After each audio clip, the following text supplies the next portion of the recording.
خوبصورت تلاوت اور بہت دلکش نعتیں سماعت فرمائیں، اسی لطف و لذت کے سلسلے کو جاری رکھتے ہوئے میں بھی نعت کے ایک آدھ شعر سے اپنی گفتگو کا آغاز کرتا ہوں۔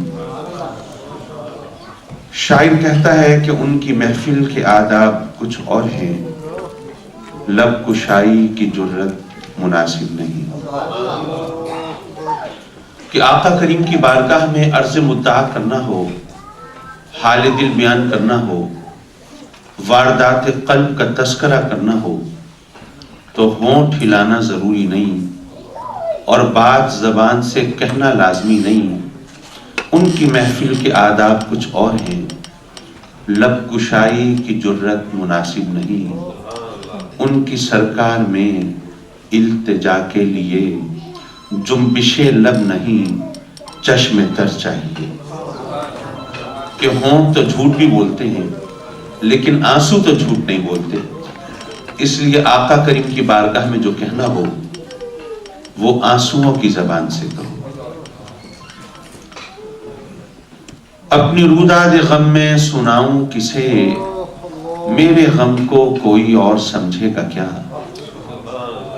شاعر کہہ رہا ہے کہ آقا ہر ایک کے آگے تو دکھڑے نہیں روئے جاتے اور ہر ایک کے کندھے پہ سر رکھ کر تو آنسو نہیں بہائے جاتے اور ہر ایک کو تو زخم نہیں دکھائے جاتے۔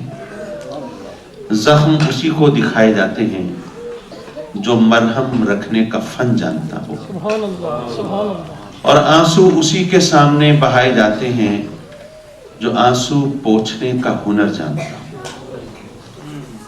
اپنی روداد غم میں سناؤں کسے، میرے غم کو کوئی اور سمجھے گا کیا۔ جس کی خاک قدم بھی ہے خاک شفا، میرے زخموں کو وہ چارہ گر چاہیے۔ یہاں خاک شفا کے حوالے سے ایک آدھ بات عرض کرتا ہوں، آپ کی خدمت میں بھی عرض کرتا چلوں۔ حضرات مکرم، کچھ لوگ ایسے ہیں جو میرے آقا کریم کی عظمت اور شان کو، مرتبے اور مقام کو اس انداز سے نہیں مانتے جس طرح ہم اہل سنت، ہم درود و سلام پڑھنے والے، ہم آقا کریم کا میلاد منانے والے، ہم یا رسول اللہ کے نعرے لگانے والے جس طرح ہم مانتے ہیں، کچھ لوگ میرے آقا کی عظمت و شان کو اس طریقے سے نہیں مانتے۔ میں کسی پر تنقید نہیں کر رہا، گالی بھی نہیں دے رہا۔ میرے والد گرامی رحمت اللہ علیہ کا فرمان ہے کہ آدمی گالی اس وقت دیتا ہے جب اس کے پاس دلیل ختم ہو جاتی ہے۔ جب دلیل نہ رہے تو تنگ آ کے آستینے چڑھا لیتا ہے اور گالم گلوچ پہ اتر آتا ہے۔ تو میں تو سیدھی سادھی ایک حقیقت کا اظہار کر رہا ہوں کہ کچھ لوگ وہ ہیں جو میرے آقا کریم کی عظمت و شان کو اس طریقے سے، اس سلیقے سے، اس انداز سے، اس رنگ سے نہیں مانتے جس طرح ہم اہل سنت، ہم درود و سلام پڑھنے والے مانتے ہیں۔ لیکن جب مقامات مقدسہ کا ذکر ہو، ذکر اسی انداز سے کرتے ہیں۔ مکہ المکرمہ، مدینہ المنورہ۔ یاروں کبھی موقع ملے تو ان سے پوچھنا، مدینے کو منور مانتے ہو اور جس کے نور سے مدینہ منور ہے اسے نور نہیں مانتے؟ سبحان اللہ، سبحان اللہ۔ یارو مدینہ ہمیشہ سے تو منور نہیں تھا، اس کا نام تو یثرب تھا۔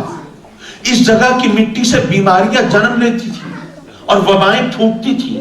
میرے آقا بھی جب ہجرت کے بعد مدینے میں جلوہ فکن ہوئے تو وہ صحابی جنہیں میرے آقا نے پہلے ہجرت کے لیے روانہ کر دیا تھا، ان کو دیکھا بیمار ہیں، علیل ہیں، صاحب فراش، نحیف و نزار۔ میرے آقا نے پوچھا انہیں کیا ہوا؟ عرض کی سرکار یہاں کی مٹی کا اثر ہے، اس مٹی سے بیماریاں پیدا ہوتی ہیں۔ میرے آقا نے رب کی بارگاہ میں جھولی پھیلا دی اور ہاتھ اٹھا دیے اور عرض کی مولا اس مٹی سے بیماریاں پیدا ہوتی ہوں گی پر اب تو میں یہاں پر آ گیا ہوں، میرے قدم اس سرزمین کو لگے ہیں نا، ان کی لاج رکھ لے اور آج کے بعد سے غبار مدینہ کو خاک شفا بنا دے۔ یارو مدینہ ہمیشہ سے منور نہیں تھا، یہ تو میرے آقا کے نور سے منور ہوا ہے. عجیب لوگ ہیں جو کہتے ہیں وہ سمجھتے نہیں, ذہن اور زبان میں رشتہ نہیں, مدینے کو منور مانتے ہیں, جس کے نور سے منور ہے اسے نور نہیں مانتے. ایسی حماقتیں اور بھی کرتے ہیں. مثلا کہتے ہیں کہ جی اللہ کے ولیوں کے پلے کچھ نہیں, وہ کچھ نہیں کر سکتے. حضرات مکرم ان بیچاروں کو یہ نہیں پتا کہ ولی کہتے کسے ہیں. ولی کہتے ہیں دوست کو, ولی کہتے ہیں محبوب کو, کہتے ہیں اللہ کے ولی کچھ نہیں کر سکتے. میں آپ سے پوچھتا ہوں کہ اگر خدا نہ خواستہ